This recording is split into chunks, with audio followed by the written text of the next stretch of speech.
Hello મિત્ર, કેમ છો? બધા મજામાં? આજે શ્રાવણ મહિનાનો સોમવાર છે, તો આપણે શ્રાવણ મહિનામાં ભોળાનાથના લાડવા બનાવે છે બધા જ, જો કે બધા જ જાણતા હશે.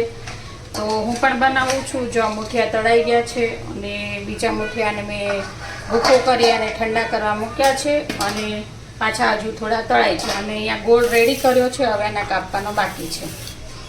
હવે આ બધા ઠંડા થઈ જાય, મિક્સરમાં પીસી નાખીશ, પછી લાડવા બનાવીશ. પાછા લાડવા બની જશે એટલે જરૂર તમને બતાવીશ. જોકે મેં હજુ વિડીયો નવો બનાવવાનું સ્ટાર્ટ કર્યું છે. મને બહુ એટલું કંઈ ખાસ આવડતું નથી, પણ હું શીખી રહી છું.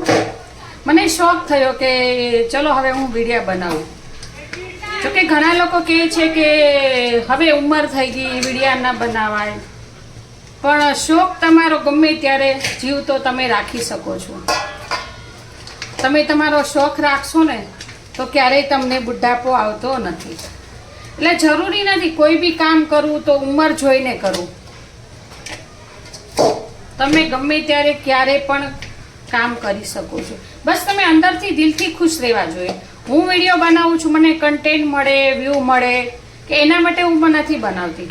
હું મારા મનથી અને દિલથી બનાવું છું. હું અંદરથી ખુશ રહું ને એના માટે બનાવું છું. અને તમને જે મને આવડે છે એ હું તમને પીરસું છું. જો સારું લાગે તો મેસેજ કમેન્ટ કરજો અને ક્યાંય ગલતી હોય તો મને જણાવજો કમેન્ટમાં જરૂર. તો મિત્ર, લાડવા થઈ ગયા છે. લાડવામાં એકચ્યુઅલી છે ને ઘી બહુ વધારે થઈ ગયું છે, એટલે છે ને બે હાથેથી તો લાડવા વળે એમ નથી. એટલે આ છે ને એક હાથેથી હું આવી રીતના આમ થોડો થોડો લઈ લાડવો અને આવી રીતના બનાવું છું. જો બે હાથથી હું દબાવું આવી રીતના તો ઘી બધું નીકળી જશે. ઘી એકચ્યુઅલી વધારે થઈ ગયું. તો હવે જો આવી રીતના બનાવું છું. આવી રીતે કોઈ લાડવા બનાવ્યા હોય તો કમેન્ટ કરજો. આમ તો જો કે પહેલાંના લોકો આવી રીતના જ બનાવતા. ઘી લસપસતું જ હોય લાડવામાં. જો દેશી ઘી, હા, ઘરનું મલાઈમાંથી બનેલું છે. જો આ લાડવા આપણા થઈ ગયા છે રેડી. હવે આ ભગવાનને ઘર મંદિરમાં ધરી અને પછી રાતે આપણે દાબડ પાઠો કરવાનો. સોમવાર છે આજે, એટલે કારણ કે બધાને એકટાણું છે એટલે ભૂખ્યા તો થયા છે બધા.